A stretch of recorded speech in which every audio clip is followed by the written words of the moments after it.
Hello everyone. I wanted to give you a quick look at my new prototype Delta printer I've been designing. This is 3DR.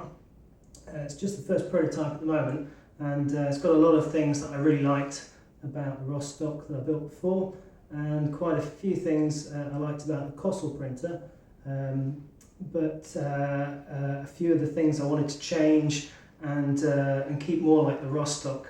I also wanted to go back to more of a RepRap style printer with a lot more printed parts. So this machine has got most of its parts for the structural side 3D printed, all of the base and all of the assembly.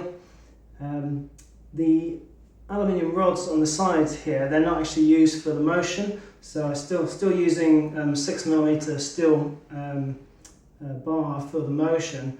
The reason why I wanted to not use the aluminium or anything else for the motion is really that the idea was that these can be replaced with anything like steel tubes or copper tubes or even sections of bamboo. So they don't actually sort of do anything other than support the machine vertically and give it some strength.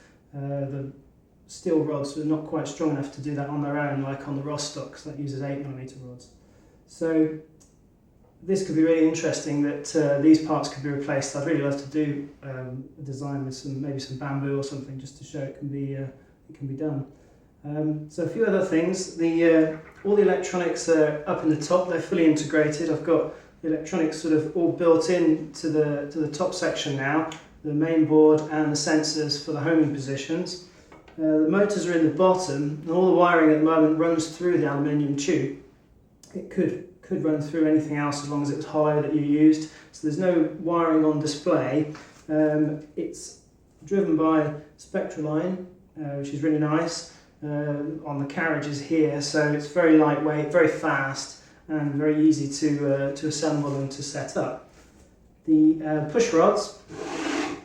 The push rods are partly 3D printed, the ends are printed. It's using 3mm carbon fibre rods, but I tried to get as much 3D printing in there as possible. There's some springs just to take out backlash, and a small carriage, very similar to the ROS stock carriage, but much smaller.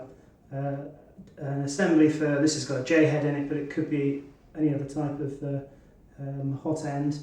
And the carriages themselves, I'm still using linear bearings on this one, but I do have a modification I'm going to try with some brass bushings as well. So that'll be the next thing to try out. It's got an integral filament holder as well, and the extruders at the back, nice and easy to access and to change out. The bed at the moment is just a piece of Dibond that goes on the top. I did wonder about the very first thing it did was actually print and level its bed, because it could print straight on top of this PLA, which would be really nice to actually sort of have it level out, but really you need something on there to be able to remove the parts from. So at the moment it's Dibond, could have a heated bed, doesn't really need it. It's designed really for printing PLA and nylon. It's really good for both. It doesn't need a heated bed for doing either of those two. So anyway, that's a quick introduction. I'll post some more up on my blog and give you a few shots of it actually printing now. Let me know what you think. Hope you like it.